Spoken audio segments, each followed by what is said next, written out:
Great. Hello, everybody, and welcome to Worldviews. Today we have on Jill Carroll. She is an expert on issues of religious tolerance, philosophy of religion, American religion and public life, as well as authored several books. Jill, thanks for coming on Worldviews. Oh, thanks for having me. Of course. Jill, I'll first ask you, what got you into becoming a world religions expert? What sparked your interest initially, and how has that gone over time? Well, it's kind of a lifelong story for me. I was raised in a very religious environment and very conservative Christian environment, and at a certain point in my early 20s, I began, I was in college and I was studying, and I just started to have a lot of questions about my own religious upbringing. And so that questioning led me to get, a bachelor's, a master's, and a PhD in religious studies.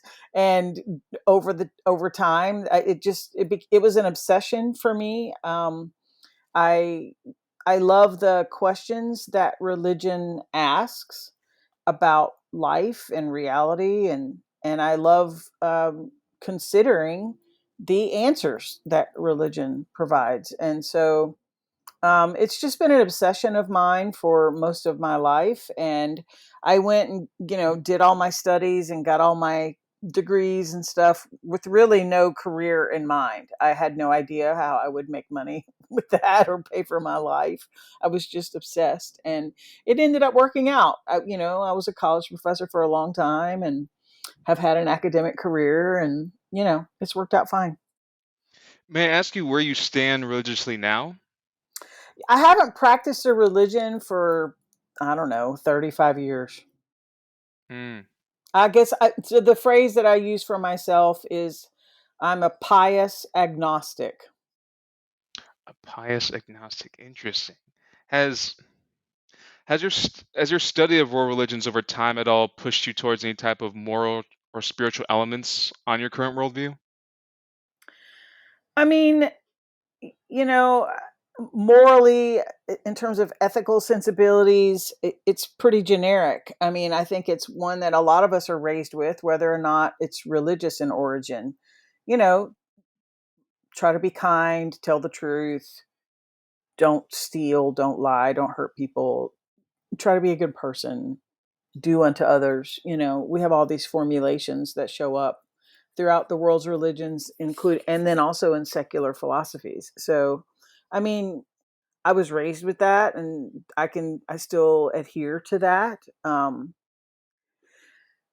But there are some religions that I gravitate more toward than others. The ones that seem to have a more naturalist understanding of the world, that don't see the human species as superior to the natural world, ones that are more integrated to the natural cycles of the world, of the earth, and of the cosmos. So things like Taoism, in some sense, Buddhism, perhaps not as much. Um, some of the indigenous traditions of Africa, of Latin America, many of those. Do you mainly study the characteristics and experiences of the religion as a whole, or do you also study uh, any type of evidence, I guess, for that said religion? Like proof for it? Sure, yeah, No, I'm not really interested. I mean, I come at it from a not from a what's called an apologetic point of view. So apologetics, especially in the Christian tradition, is study in the service of defending and proving the theology, or defending sure. and proving the religion. And I'm not interested in that, for any religion. I'm not interested in defending it or proving it. Philosophically or theologically. So I study the world's religions from a historical perspective, in terms of the history of their existence, geographically, regionally, in terms of a timeline, but also the history of their ideas. And how religions, how religious ideas have transitioned in and out of different religions. Like, you can start with the idea of the self in Hinduism, called Atman, and then trace that notion as as Buddhism evolves out of Hinduism and challenges that notion of Atman. Mm, And then you can see how Buddhism transitions into Japan, into other places, and blends with those traditions there. You can trace, ideas from Judaism, the notion of God, the notion of God, from ancient Israelite worship, where it was not a pure monotheism, to full blown Judaism, then to Christianity, then to Islam. You can trace that. So these are tracing ideas. I'm not interested in whether the ideas are true or can be proven. I'm interested in the fact that people have believed them, and the world history has been shaped deeply by them and still is. And religious ideas and beliefs are primary motivators for human beings. So, mm. What is the oldest religion you study and the youngest one? well, I mean, probably the oldest organized one is probably Hinduism. Next to that would be Judaism. I mean, some of the indigenous traditions, um, they've existed for thousands of years, but they've not been written down. So they haven't been organized, so to speak, or institutionalized.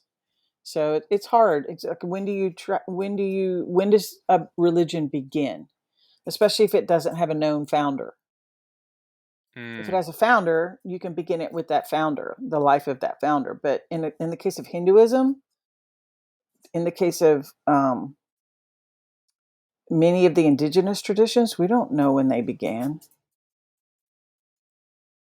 Yeah, I guess, do you study Taoism as well? Taoism, I think the religion is called Taoism. I haven't studied it. Okay, because I was curious when I asked that you would say that would be the youngest, because I had someone on this podcast before who was a Taoist scholar, because the religion itself started in 1926 and actually incorporates um, prophets from all other religions, or the biggest religions, Buddha, Jesus, Muhammad, and it's all encompassing of the religions together, and basically says that God sent all those prophets for whatever reason. Although, in my opinion, it might be a little contradictory, but that's what they believe in. I'm not sure if you studied How that is or that not. different from Baha'i? That's what the Baha'i religion teaches as well. Really, how was that one? Baha'u'llah lived in the 1800s. It's only Mm, about 150 years old. interesting, because that just seems conflicting to me. I guess anyone involved in any of those major religions that encompass all of them would say the same thing. But then for you, what would you say is the most fascinating religion that you've studied? Oh, there's no way to answer that. Um, I mean, they're all completely fascinating. They're all compelling in their own way. Um, they all have their own sort of worldview and symbol system and set of ideas that work within that system and make demands on people and provide a diagnosis of the world and the human condition, and then provide a prescription for that diagnosis. So they're all fascinating. The one that I was most interested to learn about and have spent a lot of time with, especially given my Christian upbringing, is Islam. Mm, And that was prompted by 9/11, because after 9/11, so many people with my credentials, our phones started ringing off the wall, our emails filled up, people saying, come tell us about this religion. We don't know about Islam. Who are these people who've done this? Is Islam a terrorist religion? Come help us understand this. And so speaking engagements and stuff. And, so I knew in general about Islam. I had studied it and stuff, but I got much more deep into the weeds of it after that. And it was fascinating. And I've visited mosques, in lots of countries, and it's beautiful. It's a beautiful religion. have you found that the Muslim experience differs highly amongst different countries. For sure. It's like Catholicism and Christianity. I mean, you can't.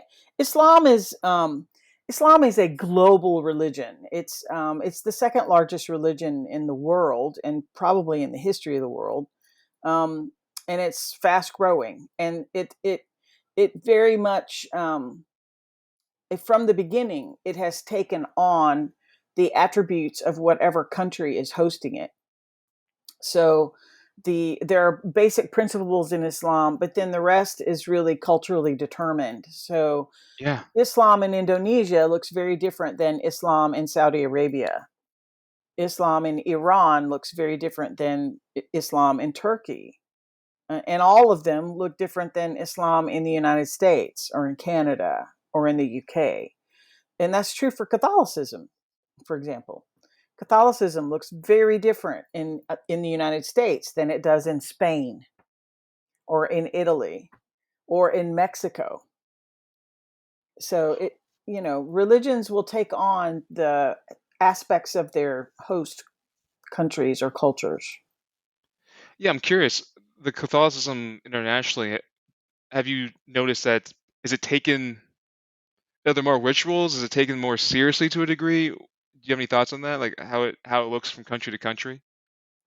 Say, what do you mean taken more seriously? Yeah, I guess do people that practice Catholicism in America are they more serious with their rituals and whatnot in comparison to those that practice overseas or in Mexico? I'm just curious what the differences are there that you were talking about. Well, I mean, um, when you say, people, it's hard to know what people are, what individual people are doing, um, or what they're, if they take things seriously. I mean, that's a motivation question, and it's hard to know what the answer to that is. But what we can say is that the American Catholic Church tends to be uh, not as conservative or traditional as the Spanish Catholic Church, for example, or the the Catholic Church in Mexico. The American Catholic Church still has a great deal of conservatives, but for example, on issues that the Catholic Church is known for, like abortion, contraception, women's role in spirituality. If you ask Spanish Catholics or Italian Catholics or Mexican Catholics about those questions, they're going to be more conservative in general than American Catholics. Mm. And so, and it's not that the Americans are less Catholic, they just have a different understanding. They don't feel like they have to absolutely toe the line of the church on everything.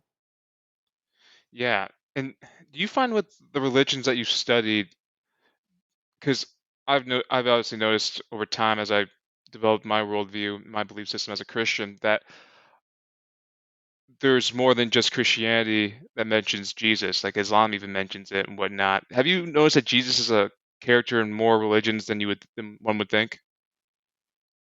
Than one would think. It depends on who the one is. If you're raised up a conservative Christian, yeah, you're going to be surprised at that. If you're raised up as a Muslim, you're not going to be surprised. Um, uh, so, yeah, I mean, he's not mentioned too much in other traditions outside the Abrahamic lineage. Um, like Buddhism doesn't mention him. I mean, Buddhism predates him. So Yeah. um, Judaism doesn't mention him except for after the fact when they have to deal with the anti Semitism of the Christians. So Islam deals with him because Islam is coming, the founder of Islam understands himself and his revelation to be in that lineage of prophets that began with Abraham, and understands his own calling in some respects as a corrective to the Christian vision, which in the Islamic view corrupted the notion of God, the oneness of God. So by having a misunderstanding of who Jesus was. So Islam refers to Jesus as a prophet. Absolutely affirms his virgin birth. That's in Hmm. the Quran. Affirms, does not affirm his death exactly. Islam has a hard time believing that God would allow a prophet like that to a prophet to be crucified and murdered like that. Mm. So Islam has it that um, whoever or whatever died on the cross looked like Jesus, but that God had already taken Jesus out and to, and brought him to heaven or something, and somebody else, or it was an illusion or something. They really don't. They have a hard time with that notion of Jesus' death, and certainly any kind of notion of a blood sacrifice, salvific death. Islam's going to reject that out of hand. Mm. Yeah, and then out of the religions you've studied, are there any traditions or belief systems that you read about that really stuck out to you? It's like, oh, this is very unique. I mean, they're all unique in their own way, within their own context. In some senses, you know, each of them are making, certainly at their beginnings, they're making radical claims in their context. Sometimes very contrarian claims. Um, the the Jain notion of ahimsa or nonviolence is very striking because they have an entire understanding of levels of violence and the karma that attributes to each level of violence. Whether you've harmed another human being, whether you've harmed a dog or a cow or some other mammal, whether you've harmed a fish, whether you've harmed a fly, whether you've harmed a worm, whether you've harmed a plant. I mean, it's this whole incredible, rigorous understanding of nonviolence. And this is where Gandhi, for example, got his understanding of nonviolence. He's the world's most famous Hindu, but he didn't get his understandings of nonviolence primarily from Hinduism. He got it from Jainism. He had a Jain tutor when he was young. And so he got it from Jainism. And then, of course, when Dr. King goes over to India to study at the Gandhi Library and studies Gandhi's notions of nonviolence and how that's used in political revolution, he comes back, patches that into his own Christian understanding as a Baptist minister. And we have the civil rights movement with passive nonviolent resistance. So that even if you're standing there and the grand wizard of the KKK is confronting you and calling you all sorts of names and doesn't even see you as human, underneath all those robes is a divine, it is a child of God, and you can't be violent against that person. So you have to cleanse your soul. You have to do the soul training, Mm. soul cleansing. See, he got all that from Jainism. I think it's Whoa. amazing. People don't know this. Yeah. Is there any other like facts like that that you know about where people I don't mean, there's a realize? million of them. I don't know which. I mean, they don't come to me until I think about them like this because it's amazing to me. I mean, religious ideas are some of the most powerful ideas we have ever had as human beings. And we have been our best selves and our worst selves as religious people. We've built the best architecture, we've written the best philosophies, some of the best sacred literature. We've done some amazing stuff as in the service of religion. And we've also, I mean, the body count is really high. We've been our worst selves. So this is what I love about religion. It's a mirror. It's a mirror of us. It presents human beings in our fullness, at our best and at our worst. Wow. Have you studied religions that were literally based on, I mean, the religion itself foundationally is just purely unfair and violent? No. Mm. Okay. And then I assume you've dove into Scientology. Oh yeah. What are your thoughts on that? Because I'm always confused on what Scientologists' belief at their base level? Like, what's their, It's like Fight Club. The first rule of Scientology is you can't talk about Scientology. yeah, But the thing about Scientology is, and let me say this, I recommend the book, and there's also an HBO series based on it, um, by Lawrence Wright, called Going Clear. Going Clear. It's a big doorstop of a book. He wrote The Looming Towers, which was that book about Al Qaeda. He's a he's a journalist type writer. And I'm just going to betray my prejudice here. And I'm going to say that whenever people like Lawrence Wright or other folks start to write about a religion, and particularly one like Scientology, which is so controversial, I have to really stop myself from rolling my eyes because um, people think that, because they went to church or something, they know how to write, they know how to think about religion. And they don't. I mean, religious studies is an entire discipline. And just because you like you have to learn how to think about religion. And so I wasn't really, I didn't know what I was going to think about this book that he wrote about Scientology. And I read it and I'm like, oh my God, this is a great book. He handled that religion so well. And he didn't whitewash it. I mean, it's a problem. Scientology, the official church right now, has become a crime cult. And there are so many people who've left the church because of that, but they still hold on to the central teachings of the church because it's made a really positive impact in their life. So they really want the teachings, but they don't want the church. And the church tracks those people down and harasses them and threatens them and all of it. So what's interesting about, there's a lot of things interesting about Scientology, but what's really interesting is that it's a religion. It's arguably the newest world religion on the block. It's founded as a religion in the 80s. It's only about 50 years old. It is truly a world religion. It's grown incredibly fast.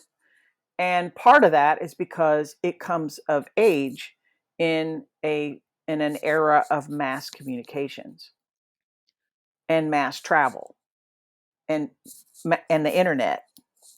And so that allows for the rapid spread of a religion way more than um, any other religion, any other major world religion. So and L. Ron Hubbard, the founder, I mean, he he's just such an interesting figure. He's he's a rascal in some ways. I mean, he's just problematic in some ways. But in other ways, he's a genius in other ways. He's like this, he's both. And he ends up kind of going off the deep end in some kind of, I mean, he's probably diagnosable. But I think what we have to admit or look at, and I've said this for 30 years as I teach about the world's religions, we sometimes like to think that the founders of these religions are just kind of regular people like you and me and just kind of regular folks. They're not. They're not. Using 21st century standards, they're diagnosable. whoa, I mean, Jesus. He's this like homeless folk healer teacher dude who like hangs out at bait camps around the Galilee Lake area and walks up to people and says, fishermen, as they're coming in, follow me and I'll make you fishers of men. And they're like, okay. And they abandon their families and go camp out with him in the desert for 3 years. And and then he's killed. And he wanders around telling stories and healing people, but telling stories, most of which he does not explain, even to his closest disciples. I mean, he's not normal. He's not. He's a genius. He's mad. He's diagnosable. Like when I was teaching at the university, at either Rice University or University of Houston, if somebody like Jesus had come onto the college campus and started telling our students, "Follow me, and I'll make you fishers of men," we would have called the cops. He's not normal. But because it's the largest religion in the history of the world, we've normalized it. But it's not normal. L. Ron Hubbard's not normal. Muhammad, he's not normal. He's not just a regular guy. Buddha, no way. The Guru Nanak, who founded Sikhism, Baha'u'llah, these are not just regular Joe Schmo people. They are weird. They're wacky. They're weirdos in the best possible way. In the way that Van Gogh is. Van Gogh, the great artist who Yeah. cut off his own ear. In the way that great artists are. That's what these people are. And they're fascinating. And some of them are assholes. I mean, you look at Paul, all you got to do between 2/3 of the New Testament is Paul's letters. We're reading the man's mail. And I mean, would he have written that stuff if he knew that it was going to end up being considered sacred scripture? Probably not. But he's like this type A Steve Jobs personality who comes, Jesus is the sort of visionary figure who's telling stories and about a mustard seed, and he's healing people, and he's wandering around, and he's touching the lepers and the prostitutes and all that. And then he dies. But then it's Paul. And then Paul comes along and is like, okay, here's who gets to be a bishop. Here's who gets to lead a church. Here's the correct way to do this. You foolish Galatians, who told you to believe this other thing? No, if anybody tells you a different gospel than what I'm telling you, let them be cursed. And he never even met Jesus. He never laid eyes on him. He wasn't one of the original disciples. He met Jesus in a dream. But this is Paul. He's not a regular guy. He's a type A administrative. I mean, so point being, L. Ron Hubbard is in good company, the founder of Scientology. He's a nutcase in some ways. And I say this with all respect. Yeah. I mean, but this is part of why it takes faith to believe in these folks. L. Ron Hubbard, before he founded Scientology, he made his wealth, his initial wealth, as a science fiction writer, Mm. as a dime store, drugstore novels. And Lawrence Wright tells this story. I mean, there were times when he was cranking out tens of thousands of words a month and sending off manuscripts to the publishers. And I mean, he was publishing a book every couple weeks. I mean, his wife helped him. He got a one of those little round shower curtain kind of things and hung a shower curtain, and he would sit in there with his typewriter, and the ideas would come to him so fast that he didn't want to take time to pull the paper out. So he bought rolls of butcher paper and cut it to fit the typewriter and would just type solid and he would never have to take the paper out. And his wife later would come and cut the pages and they would send it to the public. He's he's a mad genius. I mean, this is who founded Scientology.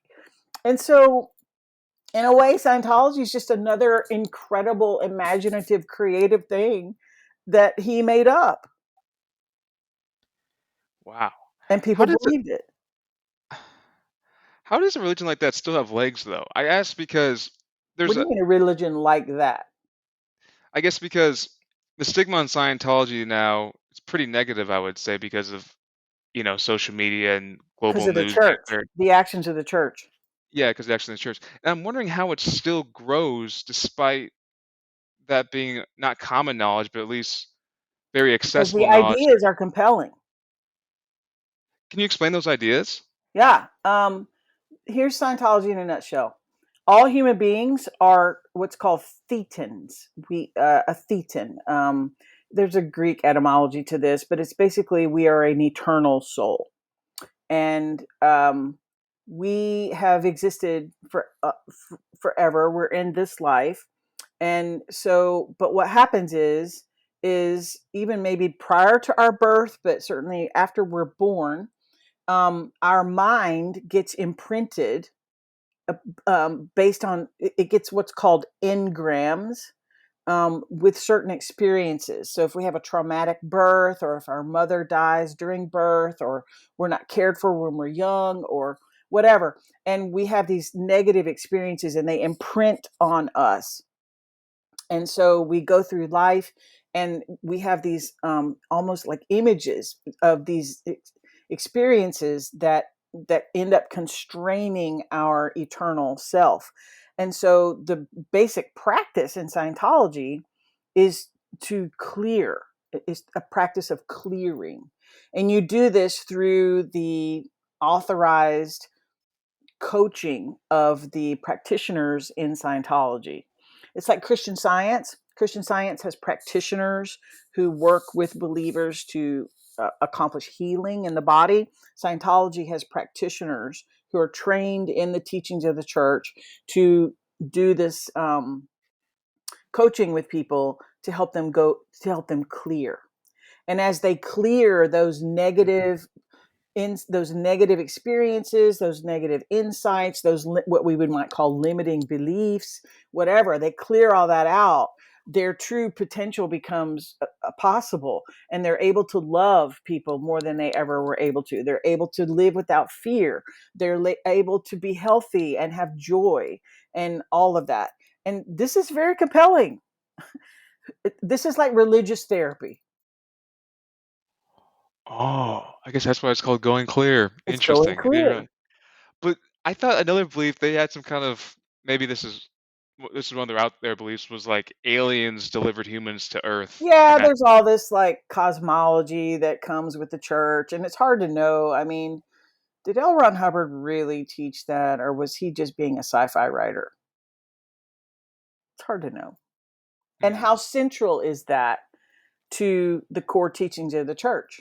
I mean, you look at the Christian Bible, which includes the Hebrew Bible and the Christian New Testament. You read some of that stuff in Genesis about giants coming down, and all that. I mean, how central is that to Christian teaching? Do we really need to that's a good believe point. that? I mean, do we really need to believe that the Red Sea opened up and they walked through it? Are we really going to say that? Are we going to, base our faith that Joshua stopped the sun in the sky?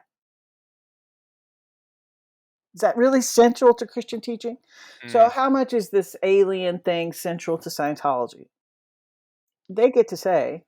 Um, but it's my point is, when it's a new religion like this, and we're in the 21st, 20th, when it was founded in 21st century now, it's easy to apply very secularized, scientific, hyper rigorous standards to a religion that's new, and really not apply it to the historic religions, to the old ones. It's tough for religions to be new now. There's just a lot of scrutiny, and we're not as far removed from them. I mean, we've heard it said, if Jesus were alive today and um, came to the United States, or came and started on a speaking tour, he'd probably get killed all over again. mm. What do you think the biggest differences are between a theistic and a non-theistic religion? That one has a god and the other doesn't. And everything else is usually pretty similar? No, no, not at all. I mean, what's similar are the ethical teachings. I Yes. mean, the moral ethical sensibilities are very similar across the world's religions, um, and including secular ideologies. Um, but whether or not you have a god or gods, that makes a big difference. It makes a big difference in terms of what the practices are, how you tend to think, particularly with the monotheisms. The big monotheisms, they claim that there is one God, and that God is interventionist. that God intervenes into human history and has a purpose for human history, has a purpose in creating, and will bring that purpose to fruition. And history is moving toward a telos, an end, a culmination. And God, the one God who set it all in motion, is bringing that into being. The non-theistic religion, they don't even understand that. I mean, they don't even have a linear understanding of time. It's just, if it is linear, it's just infinite in both directions. There's no God driving it. There's no God. There's no purpose. I mean, no ultimate purpose. I mean, and you don't pray to them. I mean, I mean, to whom would you? I mean, there's not prayer. There's not petitionary prayer. There's meditation. There's reflection. There's solitude. There's other types of ritual. So yeah, if there's a God or if there's not, that makes a huge difference. And I assume too with that, the non-theistic religions usually don't have sex in their religions in terms of like Christianity has Protestant, Catholicism. You can go down the line of what kind of non-denominational and denominations are within Christianity. And then I think Islam as well has different sects of Islam. But I imagine the non-theistic religions don't have any of that. It's usually just Why one would you set. imagine that? Why would I imagine that? I would assume because they derive from some kind of disagreement amongst what I guess they still could have it because it comes from disagreements between the history of that religion. Uh, but sometimes it comes a disagreement between what God was trying to say in certain situations. Yeah, Jainism is a non-theistic religion, and they have two major groups, the Svetambara and the Digambara, and they even have subdivisions within those. And that differences over certain texts, which texts are authoritative, which teachings are authoritative, how seriously to take the practice of ahimsa, how seriously to renounce regular life. So the Digambara, for example, the monks, they're naked. They don't even wear clothing. The Svetambara, they won't go out at night because you can't see any little creatures that may be on the pathway and you may accidentally step on them. Um, so that's an example. Um, Buddhism is technically a non-theistic religion. It's atheistic. That's what atheist means. Theos, no God. Buddhism is atheistic. Buddha's not a god. Buddhism is not about worshiping gods. Um, Buddhism arises in India in the context of Hinduism. It understands that there are supernatural beings, demons, gods, all of them, but they're all in need of enlightenment. So Buddhism is not about worshiping gods, and it's not about a revelation from God. It's not. It's atheistic in its philosophical heart, and it's got multiple groups and sects within it. Mahayana, Theravada, Vajrayana, and then sects rooted in certain countries like Pure Land Buddhism in Japan, Zen, Chan in China, all kinds of groups. Hmm. Do you think the world would be better or worse if religion never occurred? There was never ever new religions. I mean, it's like saying, would the world be better or worse if humans were never created or evolved? I mean, as I said, I mean, that's like saying, would the world be better if there weren't human thought and expression? Mm. Religion is arguably our most enduring cultural product as humans. We've been religious as pretty much as long as we've been human, and it's a fundamental container for our most significant ideas and beliefs and practices. So Mm. I don't know that we're human fully without it, and in some kind of way. That's interesting. What do you think?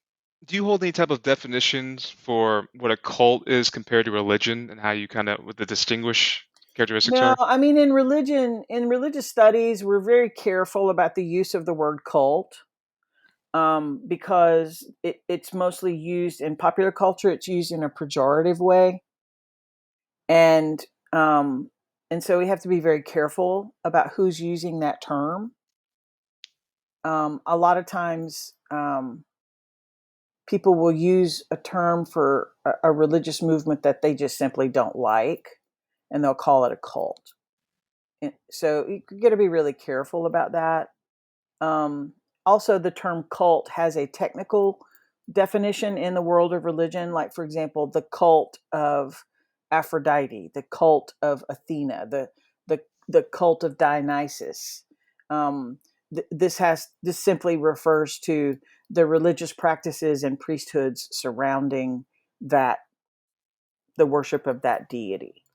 Mm. So it's not necessarily a pejorative, but what people tend to call a cult is usually identified by I mean, the standard markers are, a charismatic leader that seems to have a great deal of control over people's lives, not only their mental or spiritual lives, but also their physical lives, um, where they have to have permission to move about the country, move to, they get cut off from their families.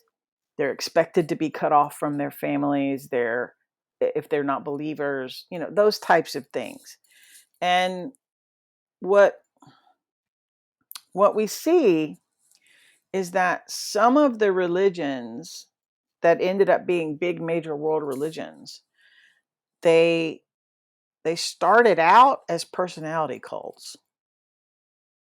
It was a developmental phase in that religion's history. I mean, this is why Muslims, early Muslims who followed Muhammad, this is part of why they had to fight. They had to physically fight because he he launched his vision of the one God in the context of Bedouin polytheism. And he defied that polytheism. And what that effectively meant sociologically is that he had to found a new tribe, because Bedouin culture is a tribal culture, and you're born into a tribe. The tribal leaders, and it's very patriarchal, and the tribal leaders protect you and guarantee your access to trade routes and to oases so that you can survive out in the desert. Well, Muhammad effectively created a new tribe because he denounced all the Bedouin gods.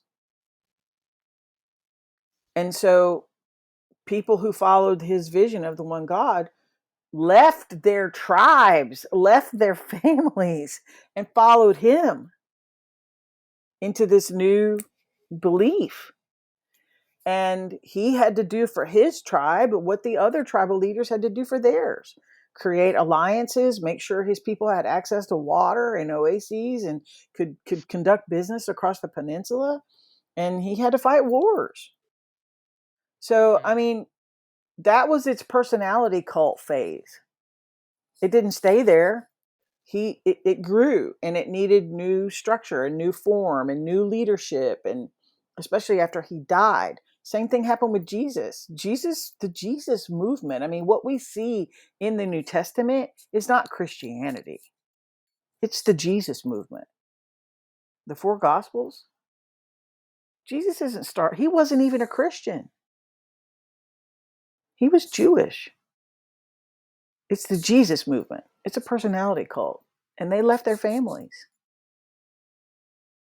Remember Mm. when um, Jesus' mother and his brothers and sisters come and say, "Hey, we're waiting for you," and he's like, "Who are my mother and my brother and my sister?" I mean, he does not teach family values. I, I mean, so this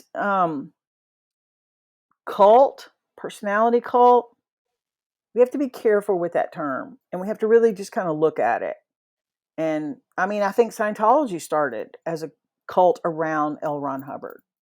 Mm. And they're struggling. He died, I don't know, I forget when he died, in the 80s, I think, late 80s. He's been dead about 40 years. And so they're struggling. Usually it's a crisis point when a religion was started by a powerful founder and it's in that personality cult mode. When that person dies, that's a crisis point for the religion because they have to now transition. They have to transition into a different form. Mm. And they often just, the religion dies. You Mm. take somebody like the Branch Davidians, David Koresh, the ones who were burned up in Waco here back in the 90s. They're a branch of Seventh day Adventism, but that was kind of a cultic movement inside that religion, that branch of Protestant Christianity. And since he died, it's withered away. So it's an interesting thing. Um, and sometimes, groups get charged with being a cult simply because, young 18 to 25 age people are attracted to it and their traditional parents are alarmed because suddenly they're not coming to church anymore. Mm-hmm. Well, it's a cult. Well, no, maybe, but maybe not. It just may be that your young adult daughter and son have decided that they want to embark upon a new path. Mm. Amongst your, I guess, colleagues that also study world religions, is there any kind of common religious background amongst them, or are a lot of them usually just kind of more agnostic or maybe lack of religion? No, some of us are agnostic. Some of us are believers in some. I mean, are practitioners in some form. Some folks were raised up in one and end up converting to another. Um, One of my colleagues at Rice, Anne Klein, she was raised Jewish, but she's been a practicing Buddhist for 40 years. It just depends. I mean, there's a lot of diversity among scholars of religion. Yeah. And for you, what would you say is some of the maybe greatest lessons you've learned from studying world religions for all these years? Um, I don't know about lessons. Human life is a struggle, and we have to find ways to think about that struggle and survive that struggle and make some kind of meaning from it. And so I think that's a strong motivation in a lot of the world's religions. Um, and as human beings, we are meaning making beings. That's part of who we are. Yeah. It's part of what we've become. And the religions are really good at helping. The religions are the cultural product through which human beings we have tried to make meaning, and we continue to try to make meaning of our existence and of the world. And we we still need to do that. We still want to make meaning. The traditional forms of religion in some parts of the world are not they're not doing it for people like they used to. So we come up with new ways, Mm. new ways of making meaning. But I continue to be fascinated by them and the way in which they evolve to meet the moment. Um, Religions have to evolve; they have to change. They can't be rigid and stiff and unchanging if they want to survive. They have to adapt and change with history and with time and with people.